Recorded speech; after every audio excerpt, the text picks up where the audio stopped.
Hello students and welcome to the lecture.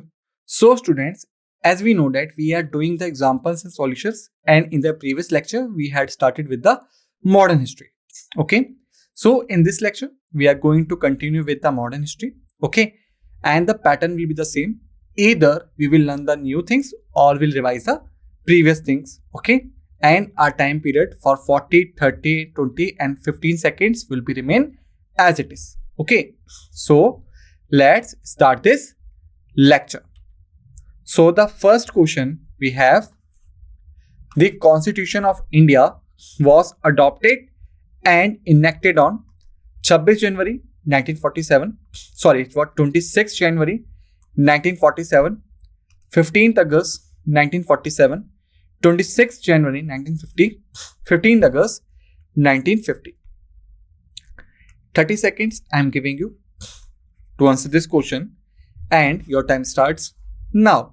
1, 2, 3, 4, 5, 6, 7, 8, 9, 10, 11, 12, 13th, 14th, 15th, 16th, 17th, 18th, 19th, 20, 21, 22, 23, 24, 25, 26, 27, 28, 29, 30.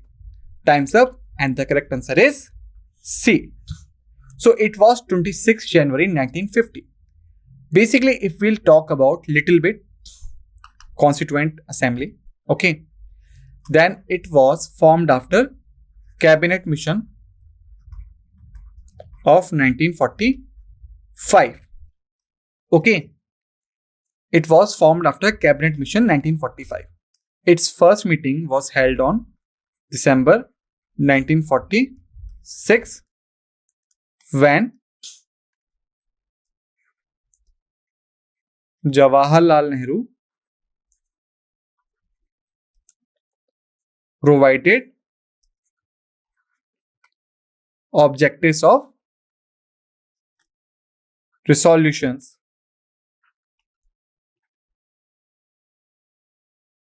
Okay, thereafter on 13th December 1946, objectives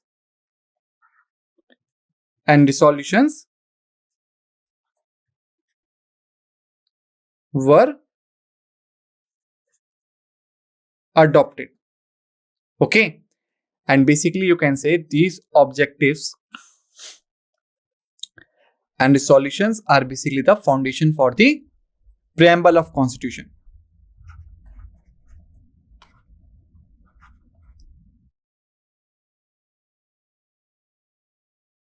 All right. Okay. Now, if we talk about the second scenario or the other scenarios, like it was 26 November 1949 when the Constitution was ready. Okay. Thereafter, it was 24th January 1950. Okay. When the Constitution was signed by all the members of the Constituent Assembly. And at later, it was 26 January 1950 when the Constitution was implemented. Now here you can see the timeline. 1st December 1946, first meeting was held in which Jawaharlal Nehru provided the objectives and the resolution. It was the first step. On 13th December 1946, objectives and resolutions were adopted. Okay, and these objectives and resolutions are basically the base for the preamble of the Constitution. Okay, thereafter, the third step was 26 January 1949 when the Constitution was ready. Okay, fourth step was 24th January 1950 when the constitution was signed by all the members of the assembly. And final step was fifth, when on 26 January 1950 the constitution was implemented. Okay, so this is the timeline. Okay, now let's move forward. Second question we have, the first president of India was Rajendra Prasad, Jawaharlal Nehru, Sardar Vallabhbhai Patel, B.R. Ambedkar. 30 seconds I am giving you to answer this question. Your time starts now. 1, 2, 3, 4, 5, 6, 7, 8, 9, 10, 11, 12, 13th, 14th, 15th, 16th, 17th, 18th, 19th, 20, 21, 22, 23, 24, 25, 26, 27, 28, 29, 30. And time's up. And the correct answer is A. Dr. Rajendra Prasad was the first president of India. Okay. And he was basically elected in the 1949 presidential election.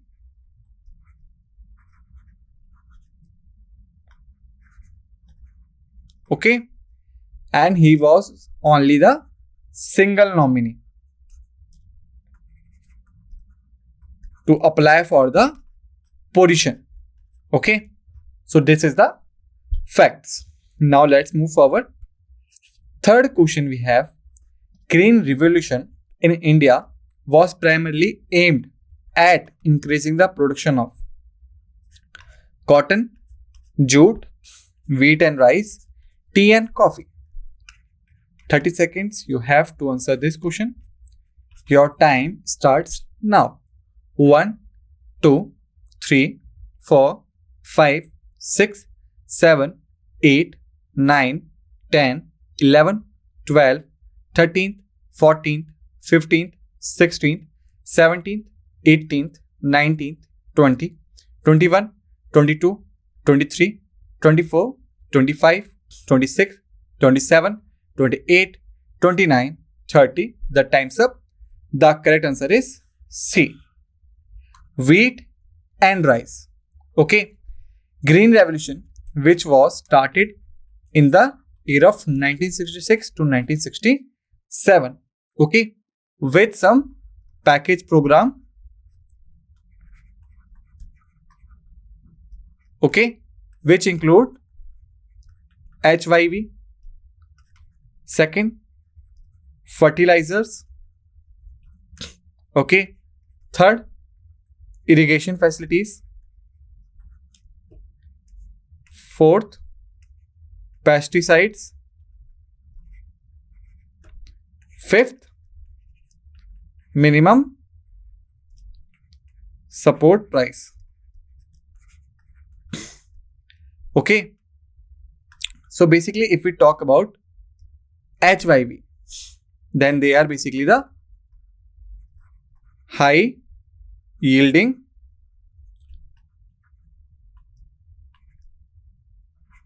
variety seeds. Okay. Thereafter, the fertilizers were provided at subsidy rate. Irrigations were provided and pesticides also provided at subsidiary rates. Okay.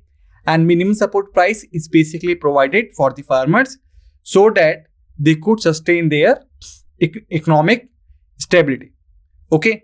And the main crops were included only the wheat and rice.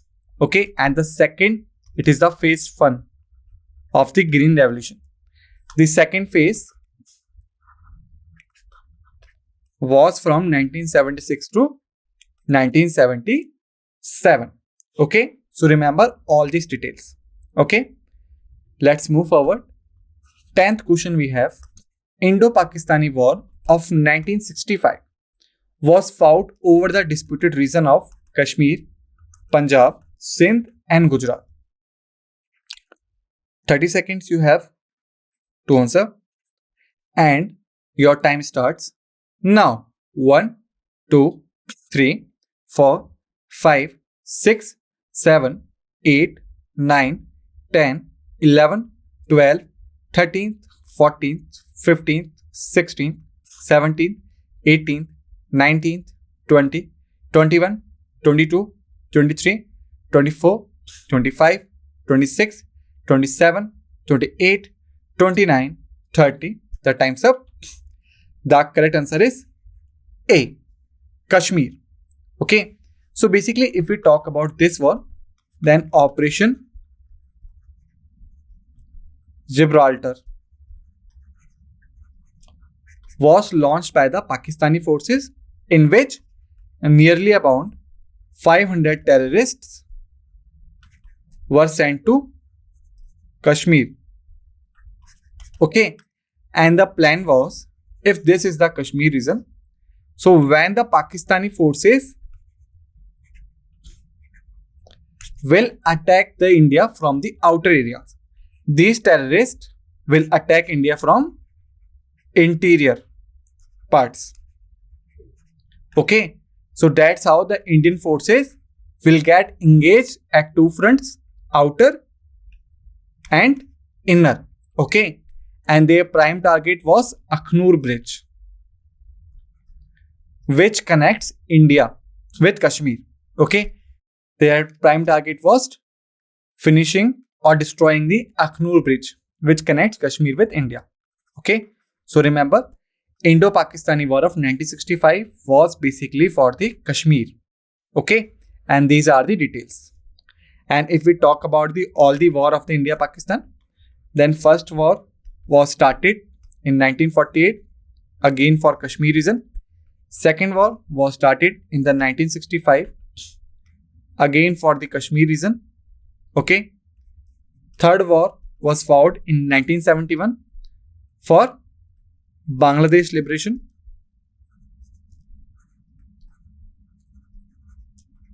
Okay. Fourth war was 1999, which is famously known as Kargil War. Okay.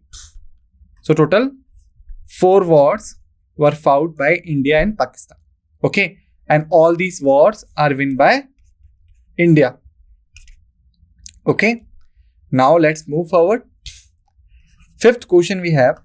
Emergency in India was imposed in the year of 1965, 1971, 1975 and 1980. 30 seconds you have to answer. Your time starts now. 1, 2, 3, 4, 5, 6, 7, 8, 9, 10, 11, 12, 13th, 14th, 15th, 16th, 17th, 18th, 19th, 20, 21, 22, 23, 24, 25, 26, 27, 28, 29, 30. The time's up. The correct answer is C. 1975. Okay. So basically, if we talk about emergency particularly, then basically the main aim was learning about 42nd Amendment Act, which was formulated in the year of 1976. Various things were amended, and that's why it is also called as mini constitution. Okay, and if we talk about main things, then if you read the preamble of Indian Constitution, then basically it states as sovereign, secular, socialist,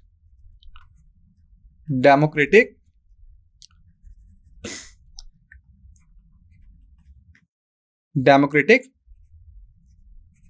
republic.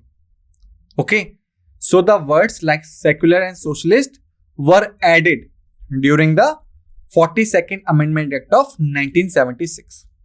Alright. Similarly, the national unity was replaced with the unity and integrity word.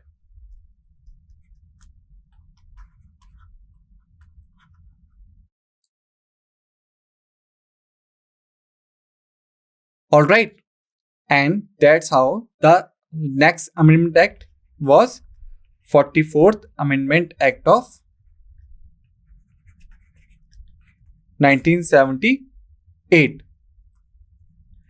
Okay, basically what happened during the 42 Amendment Act of 1976? It was said that whenever president is justify that there is adverse conditions in this country, whether it's war, external rebellion,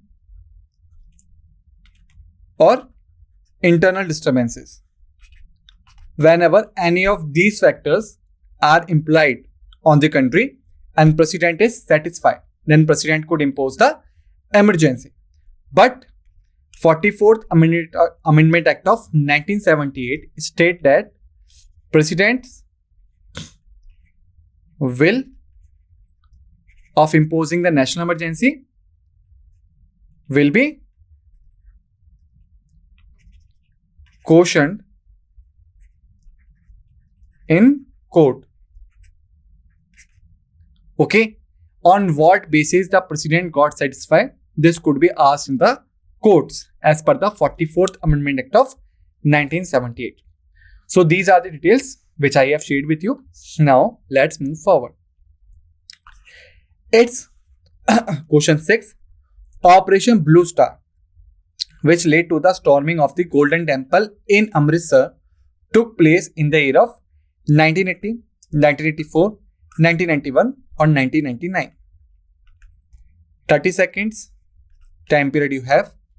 Your time starts now. 1, 2, 3, 4, 5, 6, 7, 8, 9, 10, 11, 12, 13th, 14th, 15th, 16th, 17th, 18th, 19th, 20, 21, 22, 23, 24, 25, 26, 27, 28, 29, 30. The time's up. The correct answer is B. 1984. So basically what happened during this time? In the region of Punjab, Khalistani movement was started.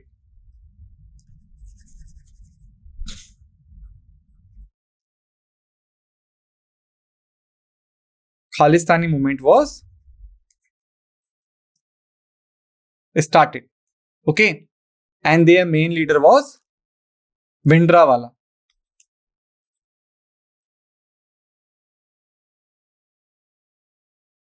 Okay, who took shelter at Golden Temple.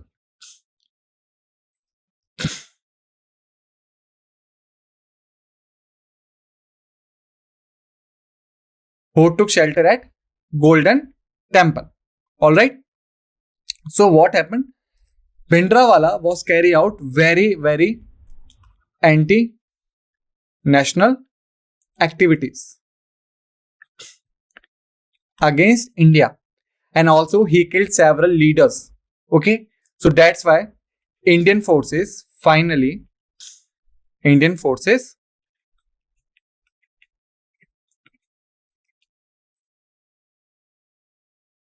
started Operation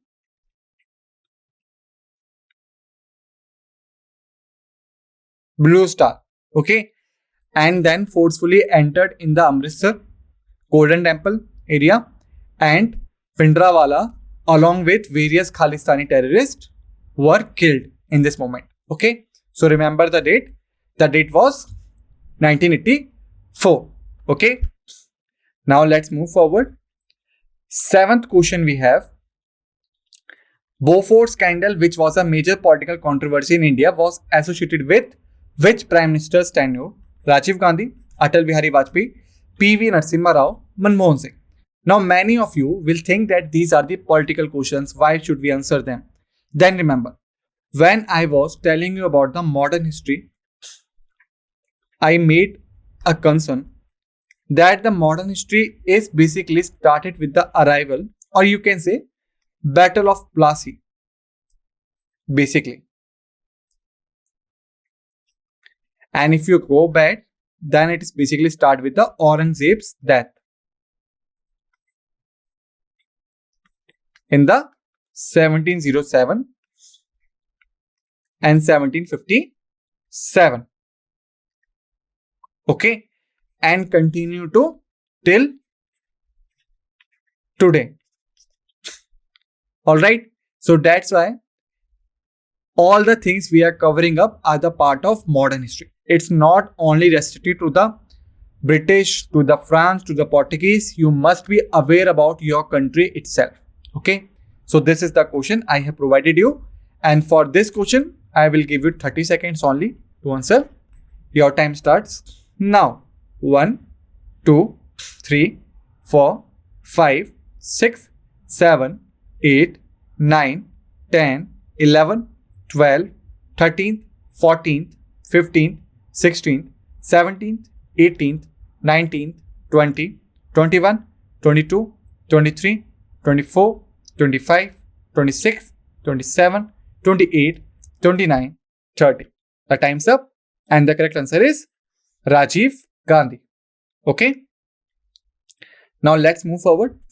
8th question we have: Ayodhya dispute revolved around the ownership and control of the site where a mosque was demolished and the temple was proposed to be built. The mosque was known as Jama Masjid, Babri Masjid, Qutub Minar, Taj Mahal. 30 seconds I am providing you to answer this question. And the reason behind asking this question is that because recently this was also in the news.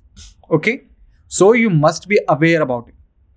And your time period starts now. 1, 2, 3, 4, 5, 6, 7, 8, 9, 10, 11, 12, 13th, 14th, 15th, 16th, 17th, 18th, 19th, 20, 21, 22, 23, 24, 25, 26, 27, 28, 29, 30. The time's up. The correct answer is Babri Masjid. Okay, Babri Masjid was the area, and this entire area lies at Ayodhya region of Faizabad.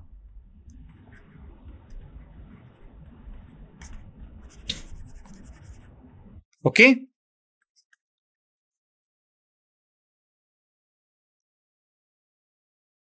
All right.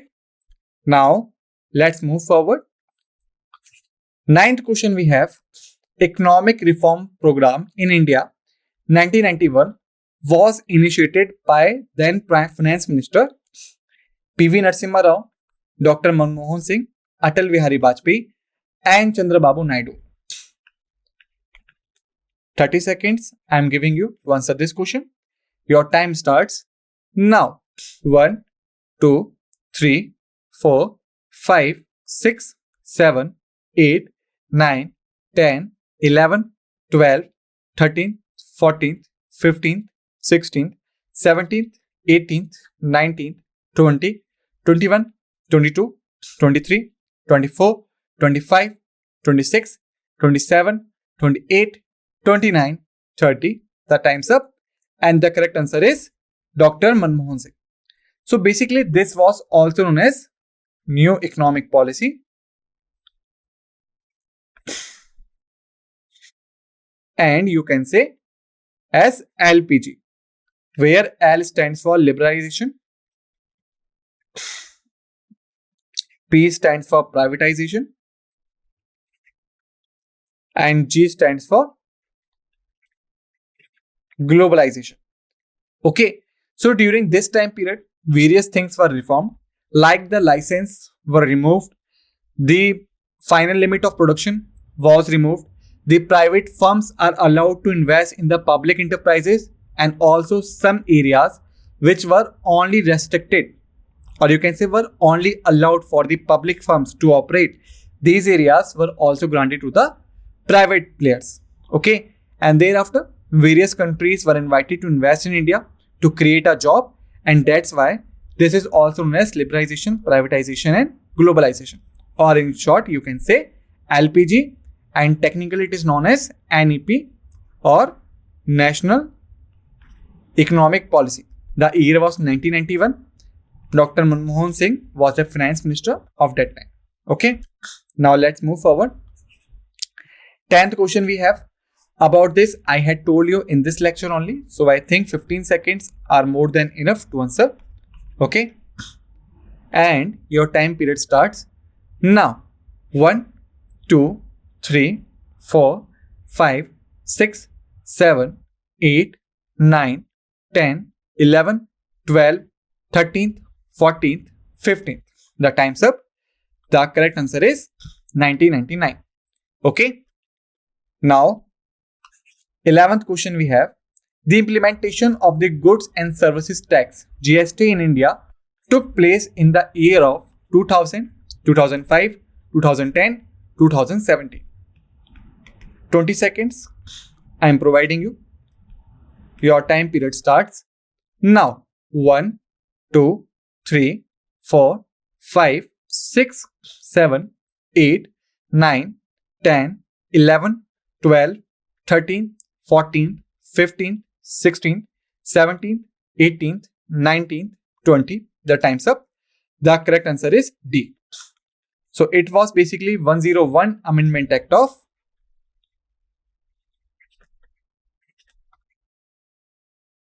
2017.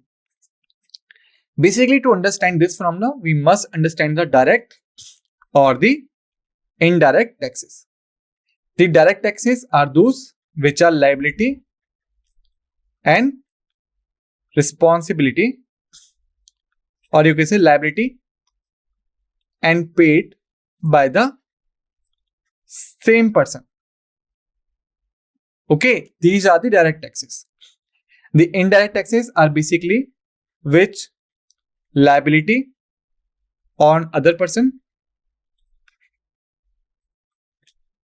but paid by another person. Okay, so in the direct taxes, liability and paying is on the same person. In the indirect taxes, liability and paying is on the different people. Okay, but in the case of indirect taxes, center and state government have their various taxes. Okay, because of this, there was a lot of chaos in the market. So that's why finally the government brought GST through the 101 Amendment Act of 2017. And as per the GST Act, all the other indirect taxes are concluded into one single tax. Okay, now let's move forward. 12th question we have. The nuclear deal signed between India and the United States allowed India access to civilian nuclear technology in exchange for trade concession, military cooperation, nuclear disarmament, India's participation in G8 summit. 15 seconds I am giving you to answer this question. Your time starts now. 1, 2, 3, 4, 5, 6, 7, 8, 9, 10, 11, 12, 13th, 14th, 15th, 16th, 17th, 18th, 19th, 20th. Now this was a twist. 5 seconds I am providing you extra. Okay, so I hope now you have given the right answer. So for those who are having the answer C, congratulations. And for those, do not lose hope, because here we are going to learn about it. Okay, so this was basically signed between the India and the United States, which confirms that India will not enlarge its nuclear arsenal.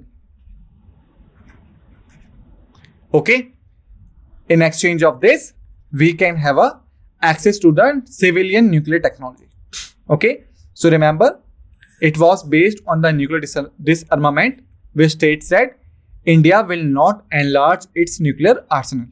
Okay, now let's move forward. 13th question we have.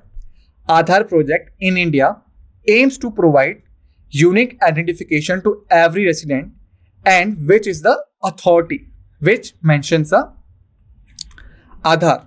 Reserve Bank of India, Ministry of Home Affairs, Unique Identification Authority of India, UIDAI, Ministry of External Affairs. Very, very easy question.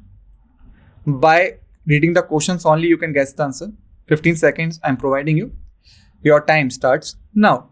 1, 2, 3, 4, 5, 6, 7, 8, 9, 10, 11, 12, 13th, 14th, 15th. Time's up. UIDAI. Okay. If you just look at an Aadhaar card, you will find its name mentioning over here. Okay. Now let's move forward. 14th question we have. Make in India initiative was launched to promote renewable energy, tourism, foreign indirect investment, in short FDI, traditional handicrafts. 15 seconds. Again, I'm giving you to answer this question. Your time starts now. 1, 2, 3, 4, 5, 6, 7, 8, 9, 10, 11, 12, 13, 14, 15. Time's up. The correct answer is C. So Make in India was basically launched in the year of 2016 to invite the foreign investors and the foreign manufacturers to India to create their factories and start their production in India to provide the job to the Indians. Okay. Now the last question we have about the GST. GST is a comprehensive indirect tax levied on income of individuals, corporate profits, goods and services, and capital gains. It is very, very easy tax. By reading the question only, you can guess the answer. 15 seconds I am providing you. Your time starts now. 1, 2, 3, 4, 5, 6, 7, 8, 9, 10, 11, 12, 13, 14, 15. Time's up. The correct answer is C. Goods and service tax. So where it will implemented? On goods and service tax. Okay. So students, in this lecture, we had finished the modern history part. Okay. In the next lecture, we will start with the geography. Till then, just revise all the facts and figures we have discussed in this lecture and be ready for the another lecture. With this notes, let's end this lecture and thank you.